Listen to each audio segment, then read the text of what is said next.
রহিম। আজকে তোমাদেরকে আয়নিক বন্ধনের ব্যাখ্যায় বুঝাবো। তো গত ক্লাসে আমি বুঝেছিলাম কি ম্যাগনেসিয়াম ক্লোরাইড, আজকে আমি বুঝাবো কি ম্যাগনেসিয়াম অক্সাইড। গতকাল ছিল ম্যাগনেসিয়াম ক্লোরাইডের মধ্যে ম্যাগনেসিয়াম ছিল কি ধাতু ছিল কি একটা, আর ক্লোরিন ছিল কয়টা দুইটা, মানে ক্লোরিন কয়টা দুইটা, মানে কি অধাতু ছিল কয়টা দুইটা।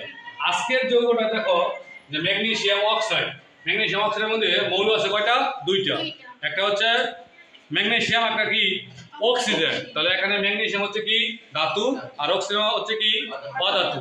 তো ম্যাগনেসিয়ামটা ধাতু হওয়ার কারণ কি গত ক্লাসে বলছিলাম যে তার শেষে শক্তিস্তর করা ইলেকট্রন আছে দুইটা, এই কারণে ম্যাগনেসিয়াম কি ধাতু। আর অক্সিজেন অধাতু হওয়ার কারণ কি অক্সিজেন শেষে ইলেকট্রন কটা আছে 6টা, সেই কারণে অক্সিজেন কি অধাতু। তাহলে আমরা জানি 1 নম্বর পয়েন্ট বলছিলাম কি যে ধাতু এবং অধাতু মিলে যে বন্ধন গঠিত হয়, ধাতু এবং অধাতু মিলে তা হচ্ছে কি আয়নিক বন্ধন। তাহলে 1 নম্বর পয়েন্টটা কি আমাদের মনে থাকবে? 1 নম্বর পয়েন্টটা হচ্ছে ধাতু এবং অধাতু মিলে যে বন্ধন গঠিত হয় তা হচ্ছে কি আয়নিক বন্ধন। তাহলে এখানে ম্যাগনেসিয়াম অক্সাইডের মধ্যে কি আছে? ধাতু আছে আর কি অধাতু আছে। তাহলে কি লেখা সম্ভব না যে এখানে ম্যাগনেসিয়াম ধাতু এবং অক্সিজেন কি অধাতু হওয়ার কারণেই কি আয়নিক বন্ধন গঠিত হয়েছে। এখন 2 নম্বরটা কি বলছিলাম, ইলেকট্রন আদান প্রদানের মাধ্যমে আয়নিক বন্ধন গঠিত হয়। 2 নম্বর পয়েন্টটা কি ইলেকট্রন আদান প্রদানের মাধ্যমে কি আয়নিক বন্ধন কি গঠিত হয়। তো আসো আমরা এটা ডায়াগ্রামের সাহায্যে দেখাই। ডায়াগ্রামটা কি, প্রথম আমরা কি লিখবো ম্যাগনেসিয়াম। তাহলে ম্যাগনেসিয়ামে প্রথম ইলেকট্রন কয়টা দুইটা, এরপরে কয়টা আছে 8টা, তাহলে কয়টা হইলো 10টা, আর কয়টা বাকি আছে? আর বাকি আছে 2টা, তাহলে হইলো কি এই ম্যাগনেসিয়াম পরমাণু।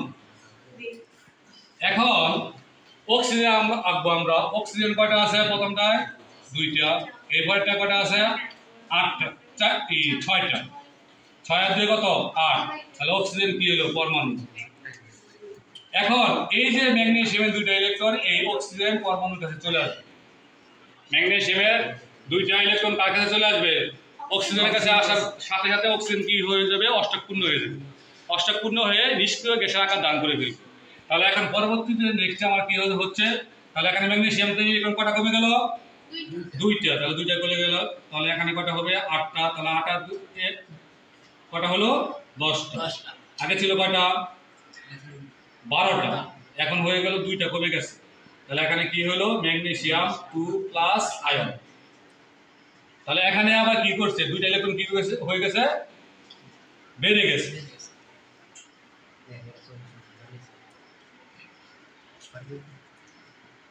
তাহলে এখানে আমরা কি লিখতে পারি 2- এখানে লিখতে পারি O2- আয়ন। তাহলে এখন আমাদের যে এই ডায়াগ্রামটা বলার উদ্দেশ্য ছিল যে ম্যাগনেসিয়াম থেকে কয়টা ইলেকট্রন ত্যাগ করলো? 2টা, আর এই 2টা ত্যাগকৃত ইলেকট্রন গ্রহণ করছে কে? অক্সিজেন। তাহলে এই যে ইলেকট্রন ত্যাগ করলো আর গ্রহণ করলো এটাকে বলা হয় ইলেকট্রন কি আদান প্রদান। এই যে ডায়াগ্রামের মাধ্যমে দেখাইলাম, ব্যাপারটা কি অনেক কঠিন? অবশ্যই না, অনেক সহজ ডায়াগ্রাম। তাহলে পরবর্তীতে 3 নম্বর পয়েন্ট আমরা লিখতে পারি কি সম্পূর্ণ বিপরীতধর্মী চার্জের মাধ্যমে আয়নিক বন্ধন গঠিত হয়।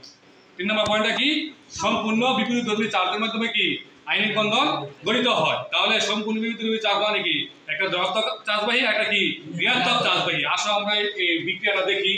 বিক্রিয়াটা এখানে আমরা যদি লিখি ম্যাগনেসিয়াম অক্সাইড, তাহলে এখানে আমরা লিখতে পারি কি ম্যাগনেসিয়াম 2+ প্লাস অক্সিজেন 2-। তাহলে এখানে বিক্রিয়া থেকে দেখা যাচ্ছে যে ম্যাগনেসিয়াম 2টা ইলেকট্রন ত্যাগ করতেছে আর অক্সিজেন 2টা ইলেকট্রন কি করতেছে গ্রহণ করতেছে।